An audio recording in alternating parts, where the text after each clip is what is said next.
Hey, salut à tous, c'est moi. On se retrouve aujourd'hui pour une vidéo qui va vachement changer de d'habitude. En effet, il n'y aura pas de facecam ni rien. Je vais juste raconter une histoire, tout simplement, comme le font des centaines de milliers de youtubeurs. Je suis pas très original, mais j'ai essayé de tourner ça un peu à ma manière pour que ce soit relativement intéressant. Et donc vous allez aujourd'hui avoir une vidéo, comme vous l'avez vu dans le titre, sur la mythologie nordique en général, et plus précisément le Ragnarok. Donc je vais essayer d'illustrer tout ça de manière assez ludique, et j'espère que ça vous plaira. Bon visionnage. Dans la mythologie nordique, on raconte que bien avant la création du monde, il n'y avait rien, juste un abîme sans fond et glacé. C'est dans ce vide que naîtra Buri, le tout premier des dieux. Le temps passe et il finit par fonder une famille. Il deviendra alors le grand-père de 3 garçons, Vili, Ve et Odin, qui deviendra ensuite le grand chef des divinités, relativement connu dans la culture populaire de nos jours. Durant leur vie, les 3 frères vivent dans les glaciers. Et de plus, ils doivent subir l'agressivité du géant Ymir, qui est la première créature à être née dans le gouffre.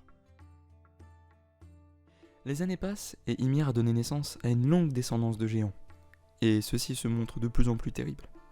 Un jour, Odin, n'en pouvant plus, s'exclame « C'en est assez, il est temps d'en finir !» Les dieux prennent alors la décision de tuer Ymir. Et y parviennent sans la moindre difficulté, malgré sa taille totalement démesurée. Lorsque le géant s'effondre, les dieux ne savent que faire de son cadavre.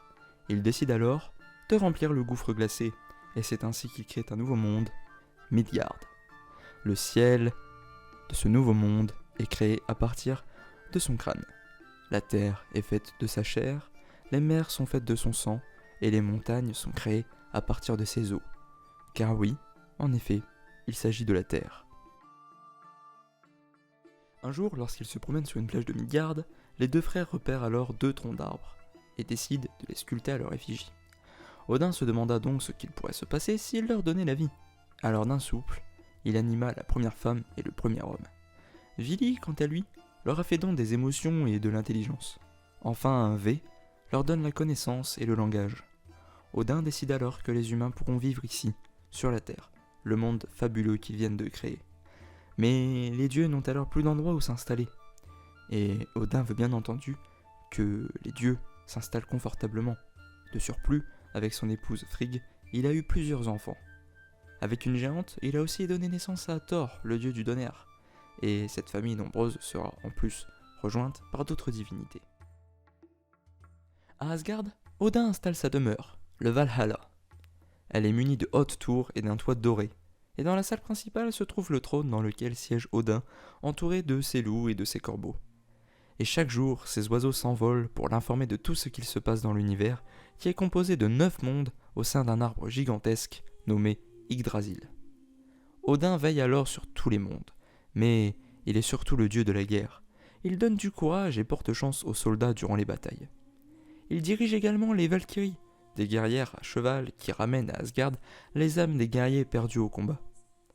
Les morts sont alors accueillis au Valhalla par Odin, et ils passent alors leur existence à festoyer et à se battre. Odin souhaite percer les mystères de l'univers, mais sa quête constante de connaissances et de savoir va le mener trop loin. Il a de plus en plus envie de boire l'eau du puits de la connaissance situé au pied d'Yggdrasil.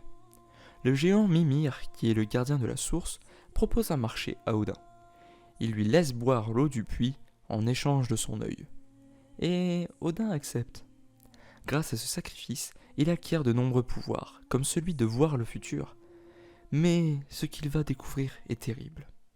Il voit un affrontement entre les dieux et les géants qui aura bientôt lieu, et qui marquera la fin du monde tel qu'il est. Ce sera alors le Ragnarok. Odin va alors créer sa propre armée. Mais une question persiste. Qu'est-ce qui va bien pouvoir déclencher cet affrontement ? C'est en fait Loki, le dieu de la discorde et du feu. En effet, il a toujours été un être gentil, mais il devient peu à peu malfaisant. Il fait beaucoup de mauvais tours et crée de nombreux problèmes autour de lui. Même s'il est toléré à Asgard, tout le monde se méfie de lui. Odin prédit que les enfants de Loki seront parmi les plus redoutables adversaires des dieux lors du Ragnarok. Il faut les mettre hors d'état de nuire, pendant qu'ils sont encore faibles. Déclare Odin. Loki a 3 enfants monstrueux. le serpent Jormungand, le loup Fenrir et la déesse Hel. Cette dernière est assez spéciale, car elle est, d'un côté de son corps, d'une grande beauté, mais de l'autre côté, sa chair est en putréfaction. Pour empêcher la prophétie de se réaliser, les dieux attachent Fenrir avec un fil de soie indestructible. Ensuite, Odin jette Jormungand dans la mer, et enfin, elle est envoyée dans le monde des morts où elle va y régner. Mais malgré tout cela, c'est peine perdue. Le Ragnarok est inévitable. Et un événement va marquer son commencement. Balder, l'un des fils d'Odin, fait un rêve dans lequel il meurt. Alors Frigg, sa mère, décide d'enchanter tout ce qui pourrait le blesser dans l'univers afin qu'il ne court aucun danger. Mais les dieux, qui le pensent alors invincible, lui lancent dessus absolument tout ce qui leur tombe sous la main. Mais Frigg a oublié d'enchanter une chose, le gui. Loki s'en est aperçu, et en profite pour se venger de la manière dont ses enfants ont été traités. Lance donc cette branche de gui sur Balder. Fredonne-t-il à un autre dieu, et ne sachant rien, ce dernier le fait et tue alors accidentellement Balder. Les dieux essayent de convaincre elle de libérer Balder de l'enfer, et elle accepte, mais à une seule condition. Je ne le ferai que si tout le monde pleure sa mort, Dit-elle, mais Loki ne verse aucune larme.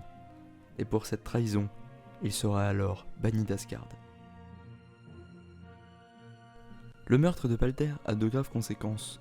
Les sentiments joyeux disparaissent des 9 mondes, alors les hommes, les dieux et les géants se laissent aller à la colère.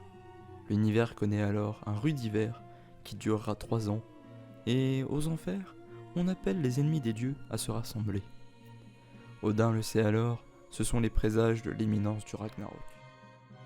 Odin sait que Hel reçoit l'âme de tous ceux qui ne sont pas morts au combat, et comme elle sera bientôt parmi les ennemis, le chef des dieux veut s'assurer que son armée sera toujours la plus puissante lors du Ragnarok.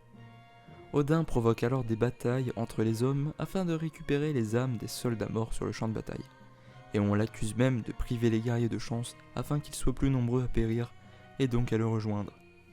Au Valhalla, les entraînements commencent, tout le monde se prépare à l'affrontement final. Lorsque le jour fatidique arrive, Fenrir, devenu gigantesque, parvient à se libérer, et il crée des tremblements de terre tellement violents qu'ils se ressentent dans tout l'univers. C'est alors le vrai commencement du Ragnarok, et tous les ennemis sont en route vers Asgard. Le royaume est encerclé. Elle envoie un navire de fantômes, Loki est aux commandes d'un navire de géants, et enfin Jormungand commence à créer des raz-de-marée. Ils sont tous suivis par le peuple des géants du feu. C'est alors que sous le déferlement de puissance, le Bifrost s'écroule, et le chaos arrive dans les 9 royaumes. Malgré tout, les Asgardiens ne vont pas se laisser faire. Les dieux, l'armée d'Odin et les Valkyries entrent dans le combat. La bataille bat son plein lorsque Fenrir se jette sur le chef des dieux, et alors qu'une lutte sans merci a lieu entre les deux, le loup va ouvrir alors sa gueule et engloutit le dieu des dieux, et personne ne réalise vraiment ce qui arrive.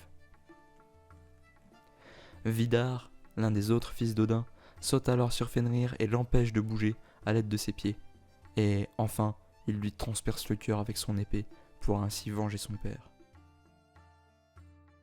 La bataille a été terrible. Les grands dieux comme Odin ou Thor sont morts durant la bataille, et cet univers tout entier qui est mal en point, alors que rien n'est encore terminé. Pourtant, l'espoir renaît. La terre renaît de ses cendres grâce à 2 humains qui s'étaient cachés à l'intérieur d'Yggdrasil, et qui repeuplent la terre. Balder est libéré du royaume des morts et peut enfin retourner à Asgard. Il est maintenant accompagné d'une nouvelle génération de dieux, et on dit parfois que le chaos peut amener à la création d'un monde encore meilleur.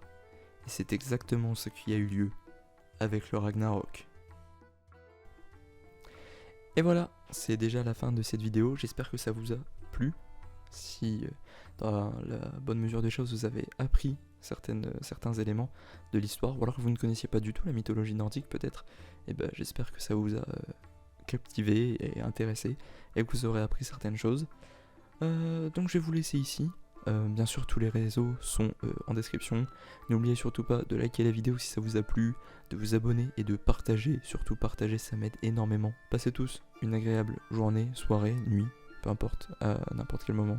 Si vous regardez cette vidéo le soir, le midi, je parle trop, c'est nul. Voilà, n'oubliez pas, bonne soirée.